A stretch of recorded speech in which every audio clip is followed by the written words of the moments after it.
Mesdames et messieurs, bonjour et bienvenue pour cette nouvelle édition d'Autour du Monde. On commence tout de suite avec cette information. Le président Abdel Fattah el-Sisi est arrivé hier dans la capitale zambienne, Lusaka, deuxième étape de sa tournée africaine où il participe aujourd'hui au 22e sommet du marché commun des pays de l'Afrique orientale et australe, le COMESA. Lors de ce sommet, tenu sous le slogan « La complémentarité économique pour un COMESA plus épanoui », l'Égypte doit remettre la présidence tournante de cette organisation à la Zambie. Le sommet se focalisera principalement sur l'investissement vert, la valeur ajoutée et le tourisme. Durant son mandat de 2 ans à la tête du COMESA, l'Égypte avait œuvré en vue de développer l'industrie et d'encourager les investissements, surtout dans le domaine des infrastructures. Et le président Abdel Fattah el-Sisi a quitté hier la capitale angolaise Luanda pour première étape de sa tournée africaine qui le mènera également en Zambie et au Mozambique. Lors de sa visite en Angola, le président Sisi a eu des pourparlers bilatéraux élargis et plusieurs accords ont été conclus entre les deux pays. Et pour plus de détails, voici un commentaire signé Salih Hamed Echel. Le président angolais João Lourenço s'est félicité de la visite du président Sisi en Angola dans le cadre de sa tournée africaine, exprimant la fierté de l'Angola de la première visite d'un président égyptien et appréciant le rôle actif du président dans le traitement des questions africaines, en particulier dans le cadre des efforts visant à faire progresser le développement sur le continent et à y maintenir la paix et la sécurité. Le président Sisi a pour sa part exprimé la fierté de l'Égypte des relations fraternelles qu'elle entretient avec l'Angola dans ses différentes dimensions, en particulier en ce qui concerne le rôle de l'Égypte dans le soutien aux efforts de développement en Angola, en fournissant un soutien technique et des programmes de renforcement des capacités pour préparer les cadres angolais.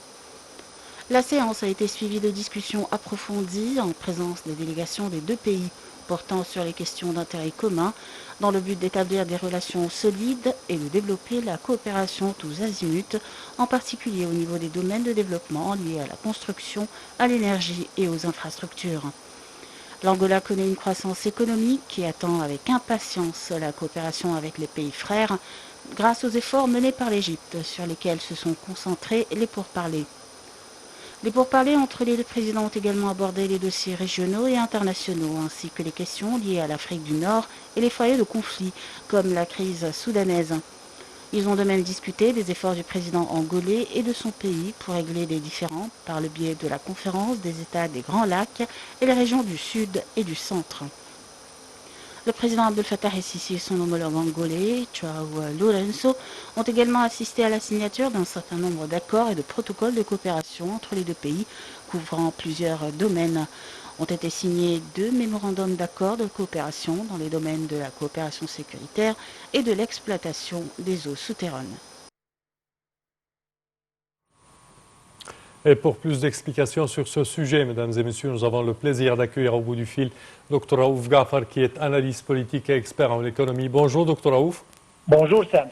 Alors, quand on parle de la participation de l'Égypte, certainement le président Abdel Fattah el-Sisi à ce 22e sommet du COMESA, quels sont les résultats attendus de ce sommet et également que pensez-vous du mandat de l'Égypte pour 2 ans depuis 2021 jusqu'à 2023 comme président de la COMESA?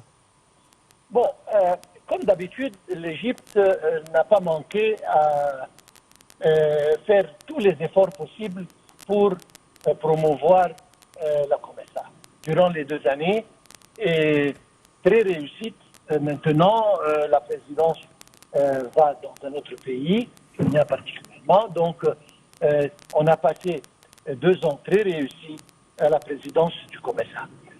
Ça, c'est en premier lieu. En second lieu, ce qui importe, c'est que l'Égypte, le président, justement, a visité l'Angola. Et l'Angola, c'est pour la première fois qu'un président égyptien visite ce pays.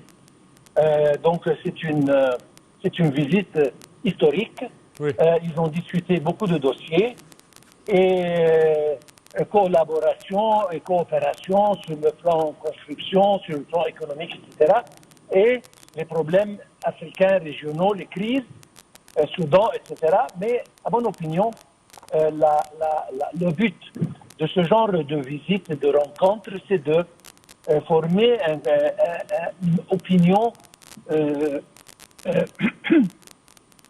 similaire sur le plan barrage de renaissance. Nous avons la conviction de résoudre ce problème par les moyens pacifiques, négociations, etc. Oui. Et nous avons besoin d'une solidarité africaine qui adopte notre point de vue, ce qui va nous donner beaucoup plus de force quand on négocie, Inch'Allah, ce genre d'accord. Donc ça, c'est, à mon opinion, un but très essentiel de cette visite de notre président. Oui. Concernant le slogan de ce 22e sommet, on parle de l'investissement vers la valeur ajoutée et le tourisme. Est-ce que vous pensez que l'investissement vert va progresser rapidement dans le continent africain? Pas très rapidement, mais ça doit justement aller. Donc, on a commencé, on a démarré, Oui. on fait tous les efforts, ça va marcher. Tourisme, il faut promouvoir le tourisme interafricain parce que ça, c'est une chose essentielle pour l'Égypte. Et je pense que c'est un des dossiers très intéressants qui vont être discutés et abordés durant le cours de cette Parfait. Parfait. Docteur Aouga Farountouran, vous remercie de vos explications. Merci à vous. Je répète que vous êtes analyste politique et expert en économie. Et nous enchaînons, chers téléspectateurs, avec le Soudan. Tirs d'artillerie, combats de rue et explosions ont fait trembler mardi Khartoum, la capitale du Soudan, où armées et forces de soutien rapide continuent à se disputer le pouvoir alors que la crise humanitaire s'aggrave. En plein cœur de la capitale, les forces de soutien rapide bloquent l'unique pont et empêchent les habitants d'utiliser les bateaux reliant l'île au reste de la capitale. Je cite, des civils ont été blessés dans les combats, c'est ce qu'ont déclaré mardi les comités de résistance. Le conflit qui a éclaté le 15 avril a fait plus de 1800 morts, plus d'1,5 million de personnes ont quitté leur foyer selon l'ONU. Le général Burhan a déclaré mardi avoir reçu un appel téléphonique du ministre saoudien des Affaires étrangères, le prince Faisal Ben Farhan, posant les conditions à une reprise des négociations. Le général Daglo a annoncé avoir lui aussi reçu un appel du ministre saoudien 2 jours plus tôt, dans lequel il a réitéré son soutien à des négociations.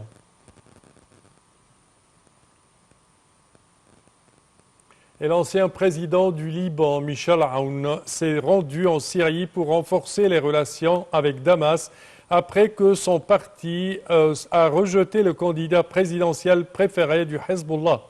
Le courant patriotique libre, CPL, a déclaré que son chef Aoun s'est rendu mardi à Damas pour une visite au cours de laquelle il a rencontré le président syrien Bachar al-Assad. Cette visite intervient quelques jours juste après que le CPL a annoncé qu'il soutenait le candidat de l'opposition Jihad Azour à la présidence libanaise et qu'il rejetait la préférence du Hezbollah pour Soleiman Frangiya, un ami proche d'Al-Assad. Aoun était accompagné de l'ancien ministre Pierre Rafoul.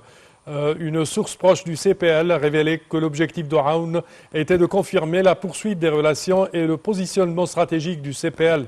Le mandat présidentiel de Michel Aoun s'est achevé le 31 octobre de l'année dernière et la présidence est restée vacante depuis lors à cause d'un remaniement politique qui a conclu le CPL à abandonner son alliance avec le Hezbollah en raison de la nomination de Frangiya.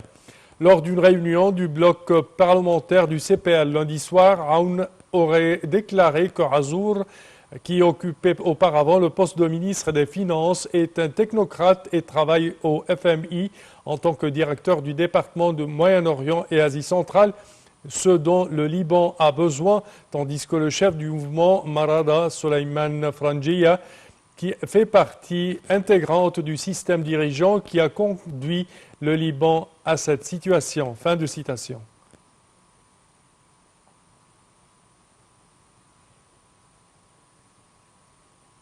Et les résultats des élections législatives au Koweït ont été rendus publics hier. Il s'agit du 7e scrutin national en l'espace d'une décennie.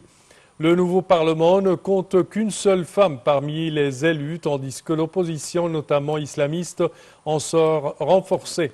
L'opposition a renforcé sa majorité aux élections législatives, les 7e en une décennie dans ce riche État pétrolier du Golfe, où une seule femme a été élue députée selon les résultats publiés. Contrairement aux autres pays de la région, le Koweït connaît une vie politique dynamique, certains députés n'hésitant pas à prendre en partie aux ministres issus de la famille régnante des Al-Sabah qui conservent les leviers du pouvoir. Ce bras de fer permanent a entraîné la démission de plusieurs gouvernements et la dissolution du Parlement à de nombreuses reprises, plongeant le pays dans une profonde crise politique. L'opposition a remporté 29 sièges de députés sur 50, dont 12 islamistes et une ancienne ministre qui a été réélue, selon les résultats des élections de mardi publiés par l'agence de presse officielle CUNA. Le nouveau Parlement est essentiellement composé des mêmes figures que le précédent, à l'exception de 12 députés, dont des jeunes réformateurs, pour certains se revendiquant de l'opposition, qui font leur rentrée dans l'Assemblée.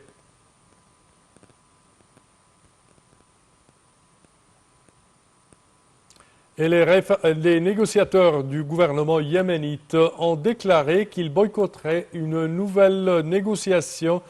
nouvelle négociation avec les Houthis au sujet des échanges de prisonniers sous la médiation de l'ONU jusqu'à ce que la milice révèle où se trouve Mohamed Qahtan, le politicien détenu, et qu'elle autorise sa famille ainsi que des représentants du gouvernement à lui rendre visite. M. Qahtan, un éminent homme politique yéménite, a été enlevé il y a 8 ans par les Houthis qui ont ignoré les demandes répétées en faveur de sa libération formulées par le Conseil de sécurité de l'ONU, des groupes de défense des droits locaux et internationaux et la famille du politicien.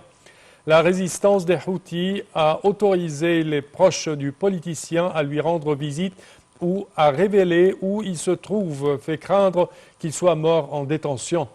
Lors d'un premier cycle de négociations pour l'échange de prisonniers au mois de mars, le gouvernement yéménite et les Houthis étaient convenus d'échanger plus de 900 prisonniers et de s'accorder l'accès aux prisons de Ma'rib et de Sanaa. Les deux parties devaient se réunir après ces visites pour un deuxième cycle de négociations dans l'espoir de négocier la libération d'un plus grand nombre de prisonniers. Cependant, les membres d'une délégation gouvernementale qui devait se rendre dans les prisons Houthis ont déclaré qu'on leur avait refusé de voir Qahtan. En conséquence, ils ont annulé leur visite et suspendu leur participation aux pourparlers avec la milice.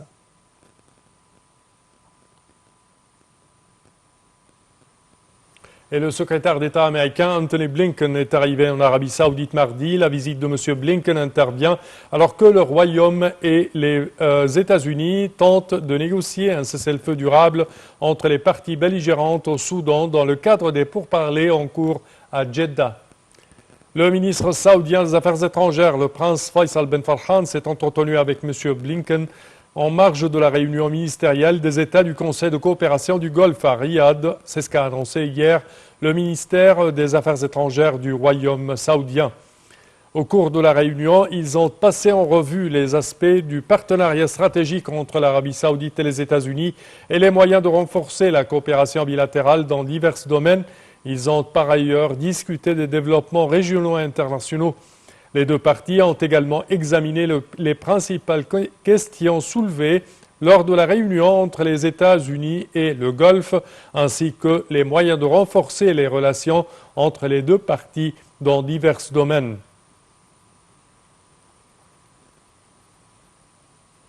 Et l'Iran a dévoilé mardi le premier missile balistique hypersonique conçu localement en présence du président Ebrahim Raïssi, qui a salué une nouvelle arme qui va rendre le pays plus fort.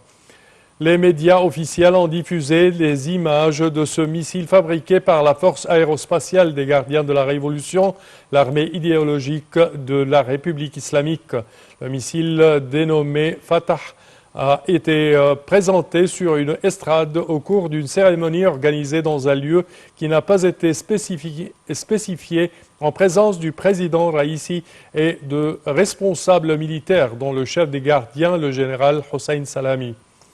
La portée du missile est de 1400 et de 1 km de 1400 km et sa vitesse avant d'atteindre la cible est comprise entre 13 et 15 fois la vitesse du son.